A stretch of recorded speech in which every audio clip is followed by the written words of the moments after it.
কর্মকর্তাদের সাথে যোগ সাজশে স্বাস্থ্য খাতে সীমাহীন দুর্নীতি হয় বলে স্বীকার করে নিলেন স্বাস্থ্য ও পরিবার কল্যাণ মন্ত্রী সরদার মোহাম্মদ সাখাওয়াত হোসেন। বলেন, স্বাস্থ্য সহায়ক যন্ত্রপাতি কেনাকাটায় অপরিকল্পিত বিনিয়োগ দুর্নীতিবাজদের টিকিয়ে রেখেছে। রাজধানীতে জনস্বাস্থ্য ব্যবস্থার ঘাটতি পূরণ শীর্ষক এক কর্মশালায় তিনি এসব কথা বলেন। বিগত 5.5 বছরে কোনো ক্যাম্পেইন না হওয়ায় দেশে হামের প্রাদুর্ভাব বেড়েছে উল্লেখ করে তিনি বলেন, জেলা উপজেলা পর্যায়ে স্বাস্থ্য সেবা নিশ্চিতে বর্তমান সরকার বাস্তবমুখী পদক্ষেপ নিয়েছে। বিস্তারিত জানাচ্ছেন সৈয়দ রিয়াজ।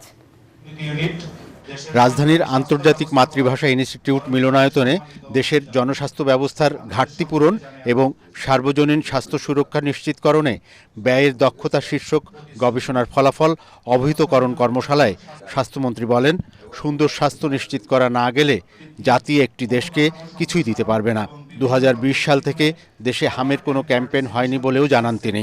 লাস্ট কেয়ারটেকার গভর্নমেন্টকে যখন ইউনিসেফ অনুরোধ করেছে you will be in problem, you buy the vaccine, তারা কিনে নাই। এখন হামে যারা এফেক্টেড আসতেছে 99% unvaccinated babies. ADB helped us and we went for buy, we bought and UNICEF delivered the medicine very quickly and we started the campaign.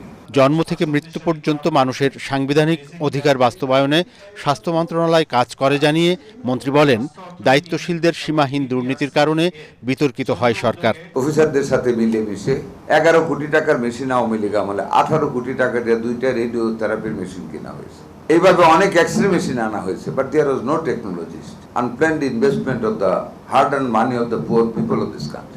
জেলা ও উপজেলা পর্যায়ে স্বাস্থ্যসেবা বাড়াতে সরকার বাস্তবমুখী পরিকল্পনা হাতে নিয়েছে জানিয়ে মন্ত্রী আরও বলেন, অদূর ভবিষ্যতে চীনের সহায়তায় বেশ কিছু বিশেষায়িত হাসপাতাল নির্মাণ করা হবে। আমরা প্রত্যেকটা উপজেলা জেলা হাসপাতালে 10 বেড করে আমরা ডায়ালিসিস সেন্টার চালু করতে যাচ্ছি খুব তাড়াতাড়ি। Everything is ready. এবং মেডিকেল কলেজ হাসপাতালগুলিতে আমরা 50 শয্যার ডায়ালিসিস স্থাপন করতে যাচ্ছি। 8টা বিভাগীয় স্টেশনে স্পেশালাইজড ক্যান্সার ইনস্টিটিউট হচ্ছে। নিউরো সার্জারি নতুন বিল্ডিং আমরা অলরেডি অ্যারেঞ্জ করেছি। আগামী 15 আগস্ট এটা আমরা উদ্বোধন করব। আমরা 1 লক্ষ স্বাস্থ্যকর্মী নিয়োগ করতে যাচ্ছি, যার মধ্যে 80,000 shall be the women। দেশের প্রায় 73% মানুষ নিজের পকেট থেকে চিকিৎসার ব্যয়ভার বহন করে জানিয়ে কর্মশালায় বলা হয়, এটা রোধ করতে অর্থের দক্ষ ও স্বচ্ছ ব্যবহার নিশ্চিত করা প্রয়োজন। সৈয়দ রিয়াজ, ATN বাংলা, ঢাকা।